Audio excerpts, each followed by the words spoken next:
More than 30 years ago, one of film's most iconic monsters made its debut in the 1987 action classic Predator, catapulting more than just Arnold into the elusive first-name-only club.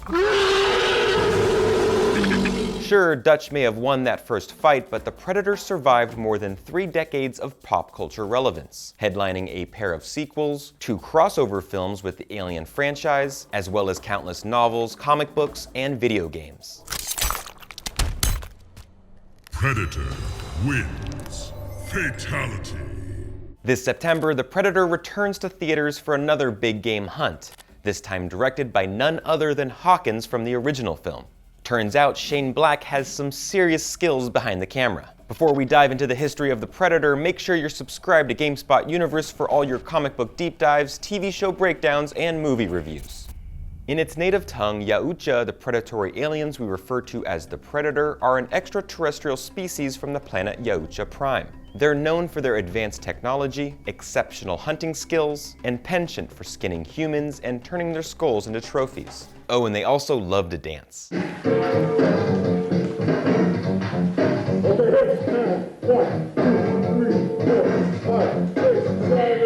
Forget about all of Earth's mightiest apex predators. These are the real deal. Not only do they hunt humans for sport, but as we learned in the Alien crossover films, predators purposefully breed xenomorphs in order to become better hunters. This was in fact a sort of initiation ritual for young hunters. In exchange, they taught early human civilizations how to build and were worshipped as gods. Every 100 years or so, the predators returned to Earth and would be expected to bring home the head of a xenomorph.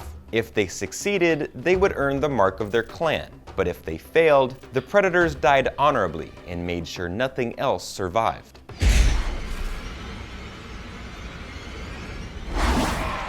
As we saw in some of the other films, predators often traveled to Earth for the sole reason to hunt humans for pleasure, and to fill up that trophy case. The Yautja are a bipedal species, but are much bigger and stronger than their human prey. They can reach 7 to 8 feet in height and over 500 pounds. Their skin closely resembles that of a reptile, with long hair-like appendages on their heads that look like dreadlocks. In the place of a nose, predators have distinct mandibles that reveal an additional set of sharp teeth. It's thought that predators use these mandibles to convey emotions, flaring them out when agitated or to intimidate. They also use the mandibles as a form of communication, recognizably clicking to signify curiosity or interest. In case you're wondering, yes, they can also smile, but smiling or not, predators aren't the prettiest things to look at. In fact, Arnold said it best. You're one ugly motherfucker.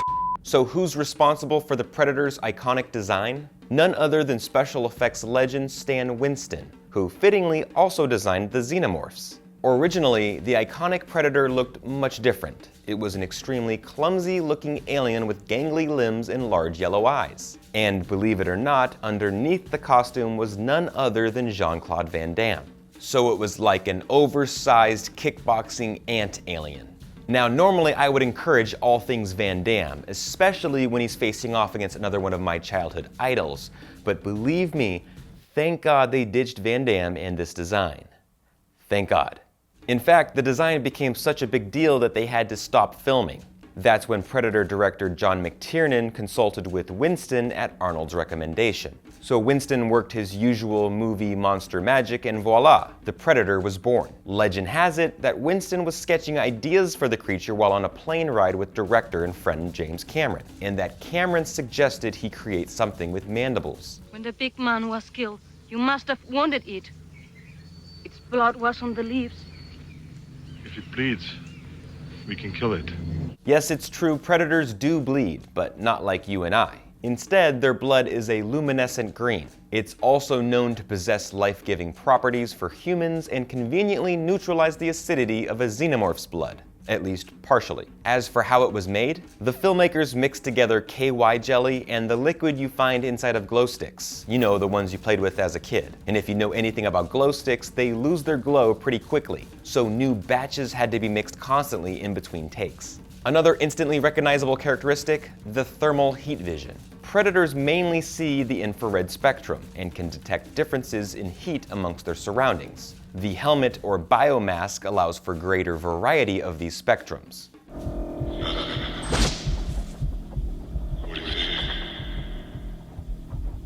The mask also helps them breathe in unfamiliar environments, but they like to remove it to show off their pretty smiles. Or at the film's climax.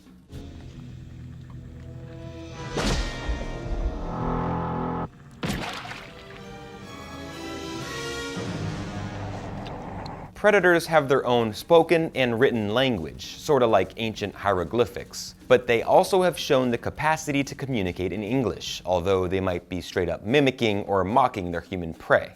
What the hell are you?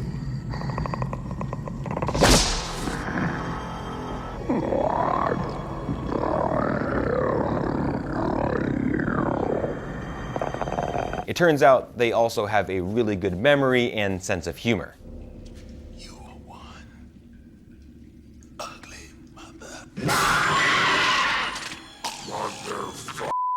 Clearly, the Yautja possess technology that is far superior to anything seen on Earth. This makes predators the most formidable warriors imaginable. As we've seen on film, predators are able to use active camouflage, making them incredibly difficult to spot. But just like the phone you're probably watching this video on, they try to stay away from large amounts of water because this tech can fail. In addition to their advanced technology, predators are also masters in combat, strategy, and weaponry.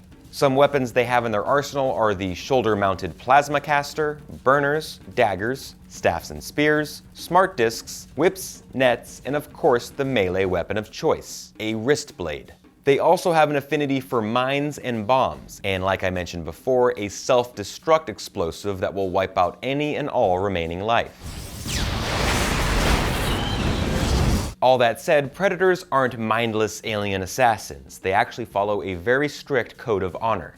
Instead of using all their fancy weapons, predators actually prefer a fair fight. That's exactly why the jungle hunter in the original Predator stripped down for some hand-to-hand combat with Dutch. Predators take great pride in this code, and breaking it would mean punishment back at home. In addition to these social norms, there is a clear Yautja class system which is based on their age and hunting experience. The unblooded are the youngest predators who have yet to complete their basic training. Youngbloods are more mature predators who may have proved themselves against human prey, but not so much against xenomorphs. They are usually sent in a hunting pack of 3. Youngbloods can be reckless, but if they succeed in killing a xenomorph, they mark themselves in its blood, completing the rite of passage into adulthood. These have then earned the name blooded. FYI, for male predators, this is when the female predators start to notice you. The next step, elites. They are much more efficient, experienced, and well-respected hunters with the ability to take on several xenomorphs at once. They actually challenge themselves by only relying on a few weapons during these hunts. Elders are the older and wiser predators, many of which have served as leaders of a clan.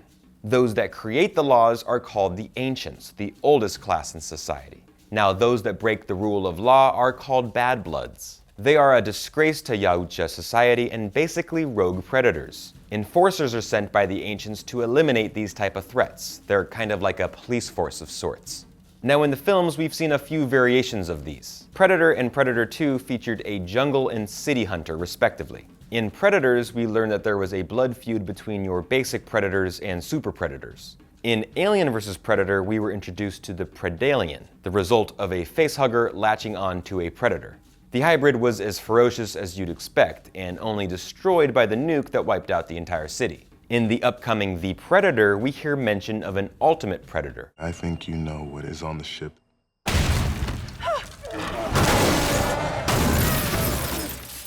The ultimate predators. And that the hunt has evolved. We'll have to wait for the film's release to be 100% certain, but from the movie's synopsis and a look at the trailer, it seems that the universe's deadliest hunters have genetically upgraded themselves with the DNA of other conquered species. As if they weren't hard enough to kill already.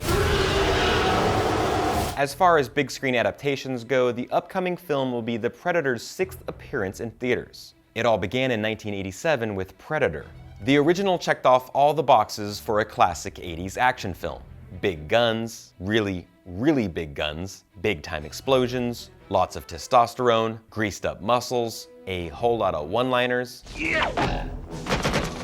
Stick around. And a badass villain. The last 30 minutes featured an epic one-on-one showdown between man and beast. Sure, the hero prevailed and the jungle hunter met his honorable death, but we knew that wasn't the last we'd hear from the Predators.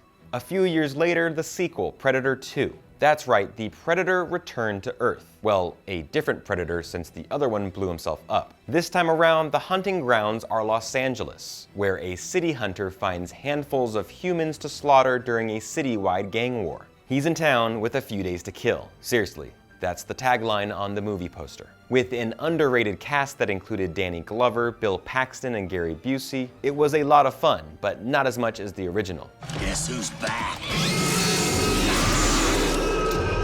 Too late to go home. Also, Arnold was missing. Most significantly though, this was the first time in film that we saw evidence that the Predator and Alien universes were connected. Speaking of which, almost 15 years later, Predator returned to the big screen in the first of 2 crossover films with the Alien franchise. I'll admit the premise was solid. It starts off with sci-fi horror that you would come to expect from a Predator and Alien film. Then into a history lesson on the complicated war between the 2 species, but then morphs into an unbelievable human-predator team-up movie. Look, they even got matching tattoos.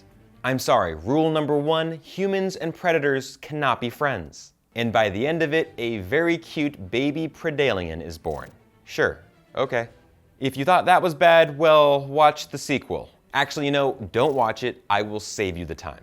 It picks up with that same PREDALIEN and the ship that crash lands into a small town in Colorado. The alien infestation consumes the town until another predator is sent to clean up the mess. It's like they took a really bad suburban teen slasher film and shoehorned predators and xenomorphs into it. There are really dumb cops, teenagers breaking into a pool at nighttime. You tell me. Are you looking at me? Or the clock? Family drama that you really won't care about, and some questionable acting choices. This plan is stupid. Let's just leave town now. Because we're not gonna make it out of town without weapons. You're too stupid to talk, Dale. Shut up. The ending hints at a much broader expanded universe, but like I said, don't waste your time. That brings us to 2010's Predators, that's plural, as in more than one predator, and the humans themselves are predators as well. Now I have to admit, I actually have a soft spot for this one. The premise is a bit different from the other films. A handful of the world's deadliest murderers and undesirable humans are banished to a jungle planet which serves as a big game reserve. The exiles are searching for a way home, all while trying to survive the hunt and a war between the predators and the super predators. Also, there is some badass samurai versus predator action. Enough said.